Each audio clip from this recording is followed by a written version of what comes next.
of the game board is placed in the middle of the play area. Lay out the following items in an area next to the game board. The 4 stall tiles. It should be noted that there are stables on the back of these tiles. The 4 special buildings, which are the half-timbered house, the open stables, the shelter, and the storage building. The 10 feeding troughs.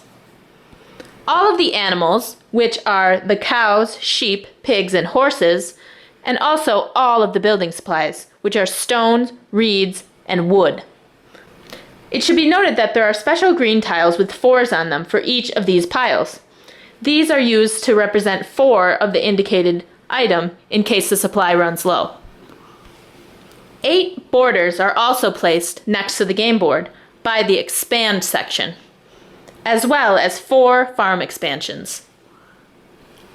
When all is set up, the play area will look something like this. Both players are given their own farm board. The farm board should be placed so that the path is at the bottom and the forest is at the top. Each player is also given 9 borders. The borders are placed to the side of the farm board and not on it. 3 worker markers are also given to each player. Finally, a start player is established, and that player is given the start player marker. After setting up the game, players are ready to move into the 4 phases of the game, starting with Phase 1, the refill phase.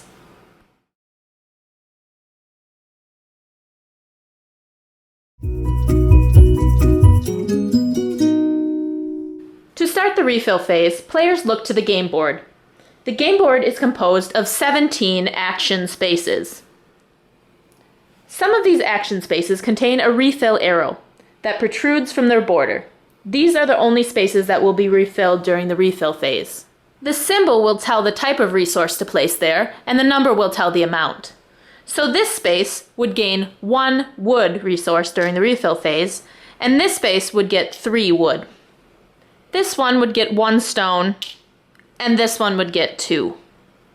During the refill phase, these spaces will always be refilled with the indicated resource, even if they already contain a resource. These 4 refill spaces follow slightly different rules. There are 2 items listed here. One of them is in parentheses and the other is not. The rules for filling these areas are that if there is no item in the area, such as at the beginning of the game, good 1, which is the item that is not in parentheses, is the one that is placed. In subsequent refill phases, if these items are not taken by anyone, this area is refilled with good 2. Good 2 is always shown in parentheses. So, players can easily remember, if it's empty, fill it with good 1, and if it already has other items, fill it with good 2.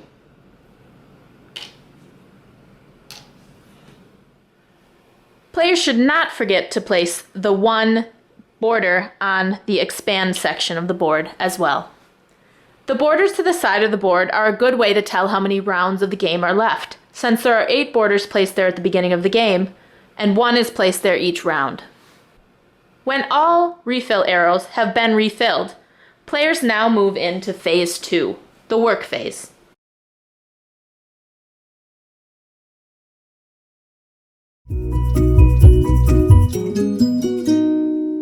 During the work phase, players take turns placing 1 worker at a time on an action space, trying to get items and animals that will improve their farm.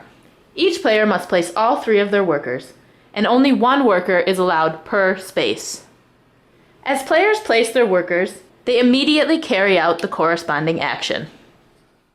The action spaces on the board include 2 wood spaces and 2 stone spaces. Any worker placed in one of these areas gains all of the items in that area. It should also be noted that this particular space also gains the player the start player marker. This is the only way that a player may change the order of play in the game. The player that has the start player marker will always be the first player to place their marker during the work phase. The building materials space gives a player 1 wood, 1 stone, and 1 reed resource. The resources from this space are always taken from the general supply. The expand area gives the player all of the border pieces in the area. They also gain one of the 4 farm expansion pieces. There are only 4 of these pieces in the whole game, so when they run out, a player only gains the borders in this area. Farm expansions are placed next to a player's farm board, either on the left side or the right side. They are placed so that the paths line up. These give a player more area for their entire farm. All border pieces gained are placed to the side of the player's farm board, not on it. The fence space allows a player to build as many of their borders from their supply as they wish, but they must pay the cost of 1 wood resource per border they build. The wall space allows a player to build 2 of their borders for free.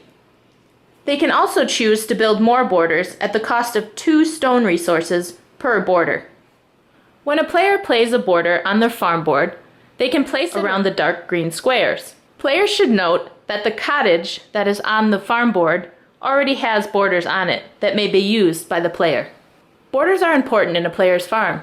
Their main purpose is to hold animals in.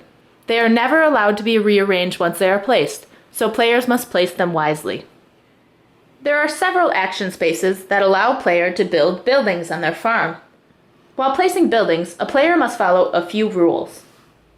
Unless otherwise stated, buildings may be placed on any open space or within existing enclosed fields. Since building tiles already have existing borders on them, it can be a good way to finish off your fields and enclose them.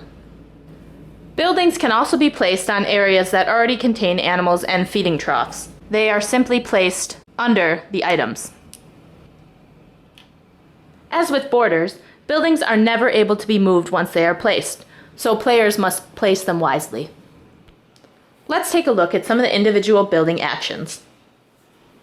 The stall action allows a player to purchase 1 of the 4 stall tiles. The cost of the stall tile is 3 stone and 1 reed, so a player may only play on this action if they have those resources to buy a stall. A stall allows a player to hold 3 animals of the same type within it. The stable action allows a player to pay either 5 wood or 5 stone to turn a stall into a stable. To change a stall tile to a stable, the player pays the resources and simply flips the stall tile over to show the stable side. This tile increases the capacity of animals to 5 like animals. As long as the player has the resources to do so, they may change as many stalls to stables as they choose. There are 2 special building actions on the board. If a player decides to use one of these special building action areas, they will buy one of the 4 special buildings for the cost listed on the top of the tile. The special buildings include the half-timbered house, which costs 3 wood, 2 stone, and 1 reed resource. This can only be built over the cottage on the player's farm board. A player that plays the half-timbered house is now able to keep 2 animals of the same type. The open stables cost either 3 wood or 3 stone. The open stables building must be placed over an existing stall tile. To do this, a player removes the stall tile from their player board and places it back in with the other stalls. It is now able to be purchased again by a player. The open stables allow a player to keep 5 animals of the same type. As an added bonus for building this building, a player immediately gains 1 horse or 1 cow. They may place this anywhere on their farm board, including in the open stables. The shelter building costs the player 2 wood and 1 stone. When a player places a shelter, they are allowed to keep 1 animal inside of it. As an added bonus, they also gain 1 animal of their choice. They may choose to place this animal in the shelter or anywhere else on their player farm board. The final special building is the storage building. This costs 2 wood and 1 reed. The storage building's ability is used at the end of the game. They will gain a half point for each building material left over at the end of the game. There are also 4 spaces on the board that can give players animals. When a player places a worker on one of these spaces, they immediately gain all of the items there. Any animals they gain are immediately placed on their player farm board. One animal may be placed in an open field if that field contains a feeding trough. Feeding troughs will be explained in greater detail later. Two animals of the same type may be placed per square in a fully enclosed field.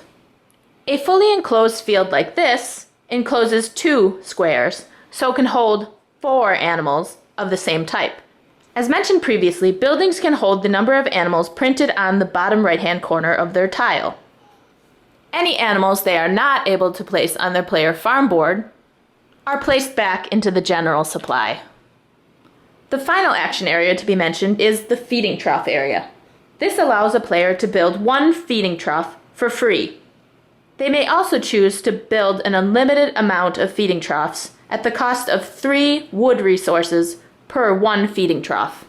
When a player places their feeding trough on their farm board, it will remain on that space for the rest of the game. Only 1 feeding trough is allowed per square on the player farm board. A feeding trough doubles the normal capacity of any area. So this field could hold 4 times 2, with a capacity of 8 animals of the same type. This field could hold 2, 4, 6 animals. Normally, times 2 is 12, times 2 is 24 like animals. As you can see, feeding troughs are a great way to quickly increase the capacity of a field. As mentioned previously, a player is allowed to place a feeding trough in an open or partially enclosed field. They are then allowed to keep 1 animal in that field.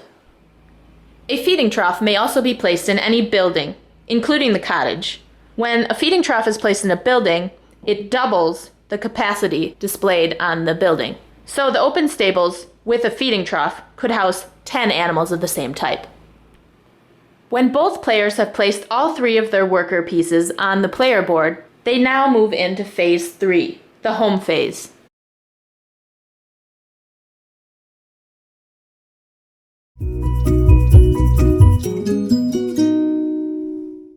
The home phase is the shortest phase of the game. It is simply the act of players removing their workers and taking them back to their player area. This moves them into phase 4, the breeding phase. During the breeding phase, players look at the animals they have placed on their farm board. If they have 2 of any type of animal, they breed. When an animal breeds, a player gains that animal from the supply and immediately places it on their farm board. Any animal that breeds that they do not have space for on their player board immediately is returned to the supply. Players are allowed to gain at most 1 horse, 1 pig, 1 sheep, and 1 cow during the breeding phase. When the breeding phase is complete, this signals the end of a round of play. Players now return to phase 1 and refill the game board once again, and start another round of play.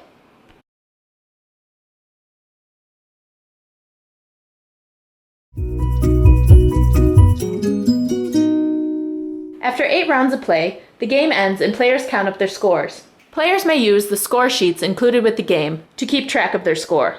Each individual animal on a player's farm board is worth 1 point, regardless of its type. Bonus points are then given for animals based on the chart found on the bottom of the game box. To use the chart, players count up the total animals of 1 type.